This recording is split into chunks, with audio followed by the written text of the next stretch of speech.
Okay, I'm gonna share one of my docs. I have a Google document here. I'm gonna share it with you guys, and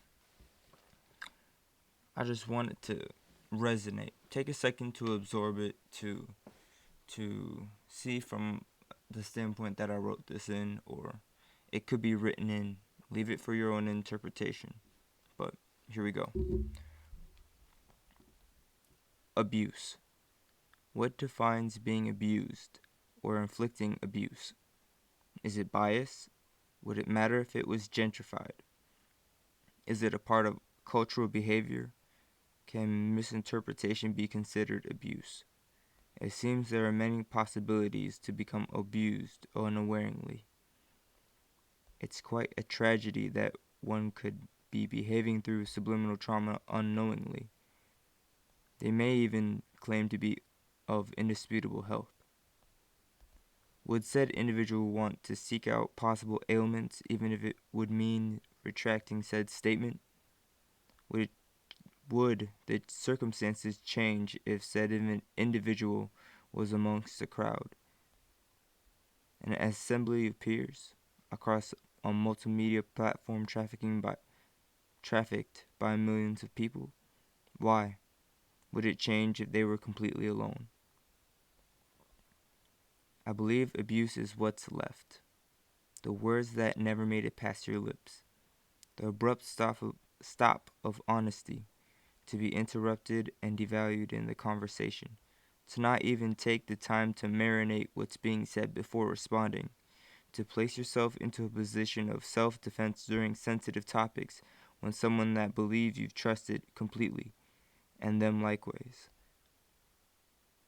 Interpretation, something you must be aware of to identify.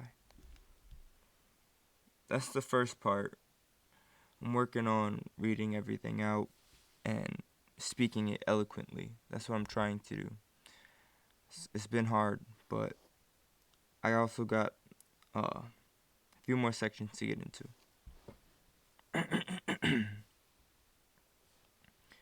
Is that also abuse? To decide one day that you're no longer aware of the context between one another, to behave as if there was no illness before, and to converse as if nothing was wrong, to believe blindly as an escape to a confrontation that inevitably awaits. Is that also abuse? Then what is? Dissociation. The escape, removing the ideas of conflict and pain. Whether it's current or impending, it seems so alluring. Distractions. An idle pass from the priorities and important matters of concern. A break for the weary and ill. A refresher when engaged with properly. But when is it ever done properly? What does that mean? And what would that even look like? Interpretation. Something you must be aware of to identify. Denial. Whether it's intentional or not, they're consciously aware of it. Failure to acknowledge its existence will continue to inflict inner consequences upon you. It is a moment of worth, oh, is a moment of time worth lifelong relationships?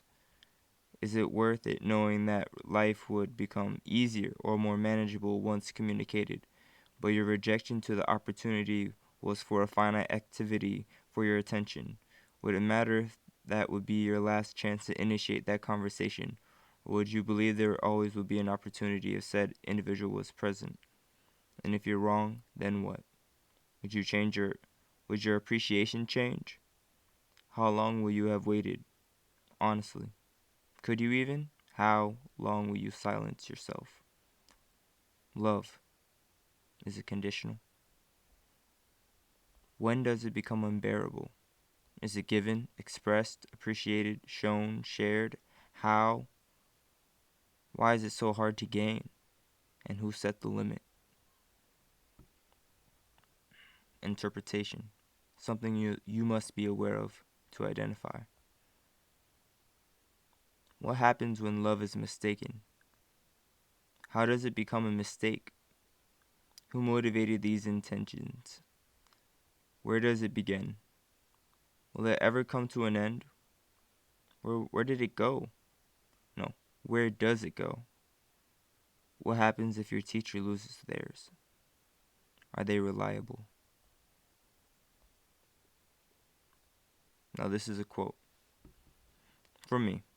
I believe love is constant. It resides in peace and pain. It never goes far, but will allow space to grow when necessary. It is only lost when its seeker It is only lost when its seeker looks elsewhere. That is chaotic only after it's been neglected for a while. That it's immobilized when harmonized. No, that it's immobilizing when harmonized. That it is unbiased and pure natured, but often susceptible to manipulation. That it is never gained but often experienced. That it grows abundantly with the open hearts. That it grows abundantly with open hearts, accepting all scars and skeletons. I believe it takes time, the patience to see its the I believe it takes time, the patience to see its fruition after diligent nurturing, regardless of its recipient's awareness, without the recognition, praise, or appreciation. I believe it resides along its intentions and acts, that is, beauty grows.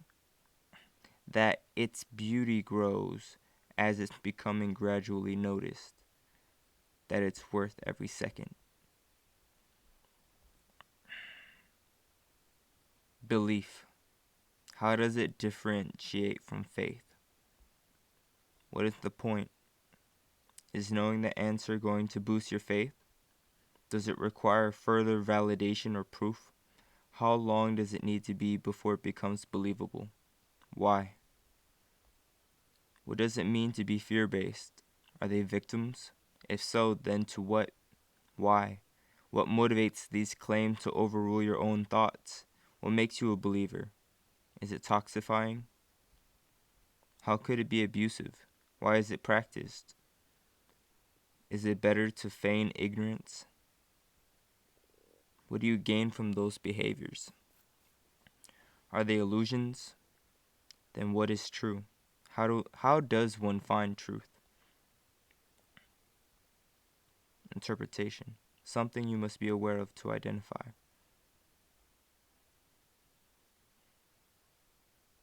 How does the above quote prove incorrect with faith? How does that quote prove incorrect with faith? It's another good question. How do all of these messages correlate? In what settings and why? This is my document on abuse. Many of the swirling questions that I feel like most people are still experiencing and have yet to gain the true understanding of what I'm asking to give me the real, honest, experienced answers. Because these questions are those that take the most time, that are often used and learned in the part-time. That with the way society has been for the last 50 years, we don't always have every minute of our time to ourselves to really understand what's going on or how we're moving. Sometimes we weren't brought up that way and things seem to be more of a priority than to wonder what those voices are saying inside your head. So in that moment, because you must first experience to understand where you were, and then once you've exited that chapter is then when you're able to reflect and notice what had happened in that time. And most times these people, like I said, we live. And most times I see online is like, oh, we've lived separate lives. This is not what I mean as in we have died and reborn, but as in the fact of our understanding of self was in the period of time when we were experiencing life, just trying to take it all in.